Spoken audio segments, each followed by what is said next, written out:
చంద్రబాబుపై జగన్ ఫైర్ కూడా అయ్యారు. ప్రజాస్వామ్యాన్ని పట్టబగలే ఖూనీ చేస్తున్నారంటూ ఫైర్ అయ్యారు ఆయన. సంఖ్యాబలం లేకపోయినా నర్సరావుపేట, కారంపూడిల్లో గెలిచామని ప్రకటించుకున్నారు. అయితే ఏ ప్రభుత్వం పైన ఆయన వ్యతిరేకత రావాలంటే సమయం పడుతుందని అంటున్నారు. కానీ చంద్రబాబు పాలనలో నెలల్లోనే విపరీతమైన వ్యతిరేకత వచ్చేసింది అంటున్నారు జగన్. ఎన్నికలు ఎప్పుడు వచ్చినా సరే భయం, ఇటు జయం మాత్రం వైసీపీదే అంటూ ధీమా వ్యక్తం చేశారు. ప్రతి ఒక్క ఓటర్ కూడా భయం లేకుండా ఓటు వేయడానికి రెడీగా ఉన్నారంటున్నారు. మాట ఇవ్వడం అంటే వెన్నుపోవటం మాత్రమే అని చంద్రబాబు నిరూపించారని అన్నారు. ఎవరూ ప్రశ్నించకూడదని భయానక పరిస్థితులను తీసుకొచ్చారని అన్నారు. ఒక కేసులో బెయిల్ వస్తే మరో కేసు పెడుతున్నారని కూడా అంటున్నారు జగన్. వల్లభనేని వంశీ, నందిగం సురేష్ విషయంలో ఇలాంటి దారుణాలే చేస్తున్నారని అన్నారు. వాళ్ళని ఎగ్జాంపుల్స్ గా చూపించారు. అంతేకాదు జగన్ 2.0 కార్యకర్తలకు ప్రాధాన్యత ఉంటుందని అన్నారు ఆయన. ఏ పుస్తకంలో పేర్లు రాసుకున్నా అన్యాయాలు చేసిన వారికి సినిమా చూపిస్తామని అంటున్నారు. రిటైర్డ్ అయినా సరే, దేశం విడిచి వెళ్లిపోయినా సరే అందరినీ లాక్కొస్తామని అంటున్నారు జగన్. ఒక కేసులో బెయిల్ వస్తుంది, బెయిల్ వచ్చిన వెంటనే ఇంకొక కేసు, మళ్ళీ ఆ కేసులో బెయిల్ వస్తుంది, బెయిల్ వచ్చిన వెంటనే మళ్ళీ ఇంకొక కేసు. ఇప్పటికీ 11 కేసులు. ఒక కేసు అయిపోయినాక ఒక కేసు, ఒక కేసు అయిపోయినాక ఒక కేసు. 2 నెలలు దాదాపుగా వంశీ ఈరోజు జైల్లోనే కనపడతా ఉన్నాడు. ఇంకొక దళితుడు ఎక్స్-ఎంపీ నందిగం సురేష్ పాపం నెలన్నర రోజులు పాపం జైల్లో పెట్టినారు. బెయిల్ రాకుండా అడ్డుకుంటూ జైల్లో పెట్టారు. మళ్ళా చివరకు కోర్టుల ద్వారా ఎంతో కష్టపడితే బెయిల్ వచ్చింది. వచ్చిన తర్వాత మళ్ళా 3 నెలలు 4 నెలలు తిరగకపోతే మళ్ళీ ఈరోజు నిన్న మళ్ళా కేసు. వాళ్ళ ఇంటి దగ్గరికి ఒక వ్యక్తి వచ్చి దళితులను కూడా చూడుకోకుండా ఆ మనిషిని ఈయనే తిడతాడు. ఎందుకు నన్ను తిడుతున్నావు అని చెప్పి ఈయన ప్రశ్నిస్తే ఈయన మీద కేసు పెట్టి జైల్లో పెడతా ఉన్న పరిస్థితి మొట్టమొదటిసారిగా ఇప్పుడు చూస్తూ ఉన్నాం. అది ఈరోజు ఇంత దారుణంగా ఈరోజు జరుగుతూ ఉంది. ఇలాంటి పాలన చూసిన తర్వాత చెప్తా ఉన్నా, ఆ బాధలో నుంచి చెప్తా ఉన్నా. జగన్ చేసిన ఈ కమెంట్స్ గురించి స్పందించడానికి we have with us TDP senior నేత ఎమ్మెల్యే Koonam Ravikumar connected with Big TV. నమస్తే అండి. నమస్తే మేడం. సో చూస్తున్నాము, ఒక మాస్ వార్నింగ్ ఇచ్చారు జగన్ కంప్లీట్ గా. అంటే సీఎం చంద్రబాబు గురించి ప్రస్తావించకుండానే ఆయన క్లియర్ గా కూడా ఆ మనిషి అంటూ మాట్లాడుతూ, ఆ మనిషి కనుక రిటైర్ అయినా సరే, వేరే ఊరికి వెళ్ళిపోయినా సరే ఖచ్చితంగా లాక్కొని వచ్చి సినిమా చూపిస్తామంటూ ఒక వార్నింగ్ ఇచ్చే ప్రయత్నం చేశారు. అంటే రౌడీజం లా అనిపిస్తుంది. అసలు ఈ కమెంట్స్ ని మీరు ఎలా చూస్తారంటారు?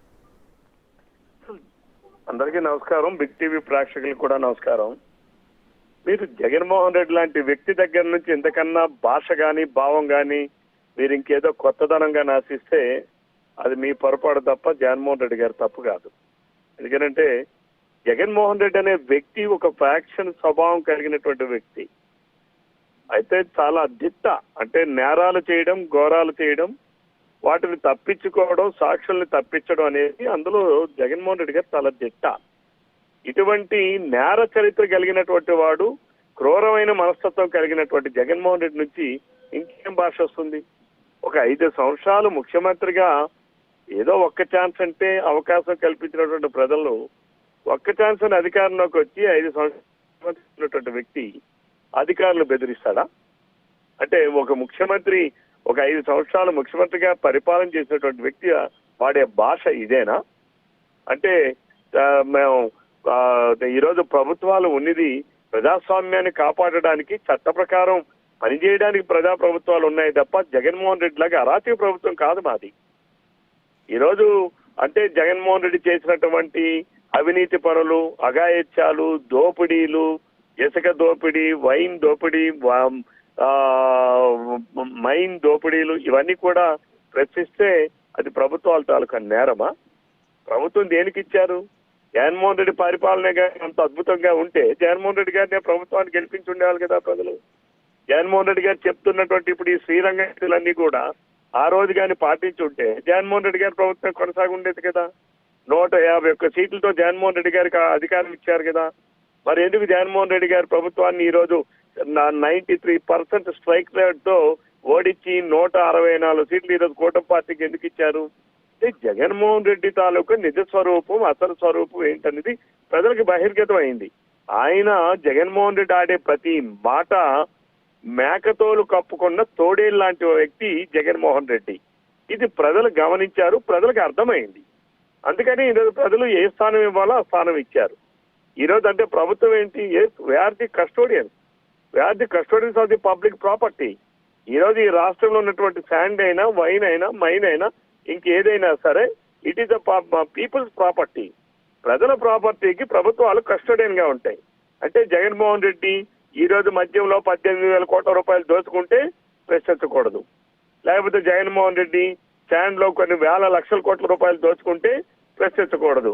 ఈ రోజు జగన్మోహన్ రెడ్డి అనుచరులు, లేకపోతే పెద్దిరెడ్డి గారు లాంటి వ్యక్తులు, వీళ్ళందరూ కూడా ప్రభుత్వ భూములు కబ్జా చేస్తే ప్రశ్నించకూడదు. సజ్జల రామకృష్ణారెడ్డి లాంటి వ్యక్తులు ప్రభుత్వ భూములు కబ్జా చేస్తే ప్రశ్నించకూడదు. జగన్మోహన్ రెడ్డి గారు ఇంకా వాళ్ళ మంది మాగదులు ఈ రోజు అమ్మ అని చెప్పి బూతులు తిట్టే ప్రశ్నించకూడదు. మరి ఏం చేయాలండి? అంటే ఈ రోజు నేను మంచి కోసం ఉత్తముడి కింద మాట్లాడుతున్నాడు. నిండు శాసనసభలో ఒక ఆడబిడ్డని అనరాని మాటలంటే ఆ రోజు నాడు దుర్యోధనులాగా ఆ రోజు శాసనసభలో వికటాటాసం చేసి నవ్వినటువంటి జగన్మోహన్ రెడ్డికి ఆ రోజు తెలియలేదా ఇది తప్పుడు మాటలని? ఆ రోజు వంశీకృష్ణ దొంగ పట్టాలు ఇచ్చేటప్పుడు, ఇళ్ల పట్టాలు ఇచ్చేటప్పుడు, ఫౌజీ పట్టాలు ఇచ్చేటప్పుడు తెలియలేదా ఇది తప్పని? ఆ రోజు తెలుగుదేశం పార్టీ కార్యాలయం పైన దాడులు చేయించినప్పుడు తెలియలేదా ఈ రోజు జగన్మోహన్ రెడ్డి గారికి ఇది తప్పని? ఈరోజు నేను కొత్తగా పెట్టారా కేసులు ఇవన్నీ? ఆ రోజు ఉన్నటువంటి ఎఫ్ఐఆర్లు బుక్ అయినటువంటి కేసులు ఇవన్నీ ఈ రోజే కొత్తగా బుక్ అయినవి కాదు. ఆ రోజు ఉన్నటువంటి ఫిర్యాదులే. ఆ రోజు జగన్మోహన్ రెడ్డి గారు తన మనుషులని చెప్పి వాటిని ఫిర్యాదులుగానే ఉంచారు. ఎక్కడా కూడా ప్రాసెస్ ముందుకు తీసుకెళ్లలేదు. ఈ రోజు పోలీస్ యంత్రాంగం తన పని తను చేస్తుంది. ఇందులో ప్రభుత్వం ఏముంది? ప్రభుత్వం ఏ రోజైనా ఈ రోజు ఇక్కడ ప్రభుత్వం తాలూకా బాధ్యత లా అండ్ ఆర్డర్ కంట్రోల్ చేయడం. ఈ రోజు బోరగడ్డ అనిల్ కుమార్ గారు లాంటి వాళ్ళు సోషల్ మీడియా వేదిక ద్వారా ఇష్టం వచ్చినట్టుగా వాళ్ళు ప్రవర్తిస్తే ప్రశ్నించరా? లేదు, ఆ రోజు పులివెందుల్లో ఉన్నటువంటి వ్యక్తులు తన అక్క మీద, తన చెల్లి మీద, తన తల్లి మీద అసభ్యకరమైనటువంటి పదజాలంతో వాళ్ళు ఆ రోజు చేస్తే అవినాష్ రెడ్డి చేయిస్తే దానిని కూడా ఈ ప్రశ్నించలేనటువంటి వ్యక్తి ఈ జగన్మోహన్ రెడ్డి. ఒక తల్లి అంటే గౌరవం లేదు, చెల్లి అంటే గౌరవం లేదు, ప్రజలంటే రెస్పెక్ట్ లేదు, ప్రజాస్వామ్యం అంటే గౌరవం లేదు. ఇటువంటి వ్యక్తితోని ఈ రోజు ఈ ప్రభుత్వంలో కానీ లేదా ఈ రాష్ట్రంలో ప్రజలు కానీ నీతులు చెప్పించుకునే పరిస్థితి ఈ రాష్ట్రంలో ఎవరికైనా ఉందా? జగన్మోహన్ రెడ్డి అనేటటువంటి మీకు ఇందాకే చెప్పాను, మేకతోలు కప్పుకున్న తోడేలు. జగన్మోహన్ రెడ్డి గారికి ఎలాగా ఆయన నేర ప్రవృత్తి వలన ఆయనకు ఉన్నటువంటి ఫ్రాక్షన్ స్వభావం ఉన్నా ఈ రోజు ఎన్నో ఘోరాలు చేయిస్తాడు, నేరాలు చేస్తాడు, వాటిని శ్రీరంగ నీతులుగా మాట్లాడతాడు. ఆ రోజు ఏమైంది? దళితులు డాక్టర్ సుధాకర్ దళితుడు కాదా? ఆ రోజు ఆయన మాస్క్ అడిగితేనే నడి రోడ్డు మీద బట్టలోడు తీసి పిచ్చివాడు చేసి ఆయన చచ్చిపోవడానికి కారకుడు అయ్యాడు ఈ జగన్మోహన్ రెడ్డి. దానికేం సమాధానం చెప్తాడు? ఆ రోజు ఆయన వైన్ ఈ రోజు 250 రూపాయలు రేటు పెట్టి మా పేదవాళ్ళ బతుకులు దోచుకుంటున్నాం, మా రక్తాన్ని తాగుతున్నాం అని చెప్పి జగన్మోహన్ రెడ్డికి ఒక దళిత వ్యక్తి అడిగాడని చెప్పి రెండో రోజు నాడే సూసైడ్ చేసుకున్నట్టుగా చిత్రీకరించారే, ఆయన దళితుడు కాదా? ఆ రోజు మీరు అక్రమంగా ఇసుకను దోచుకుంటున్నారని ప్రశ్నిస్తే ఒక దళితుడిని శిరోమండనం చేశారే, ఆ రోజు అది దళితుడు కాదా? ఆ రోజు ఎమ్మెల్సీ తన కారు డ్రైవర్ని ఒక దళితుడిని ఆ రోజు మర్డర్ చేసి తన ఇంటికే పార్సల్ చేసి తీసుకొని వెళ్తే ఆ రోజు దళితుడు కాదా? ఎమ్మెల్సీని పక్కన పెట్టుకున్నాడు.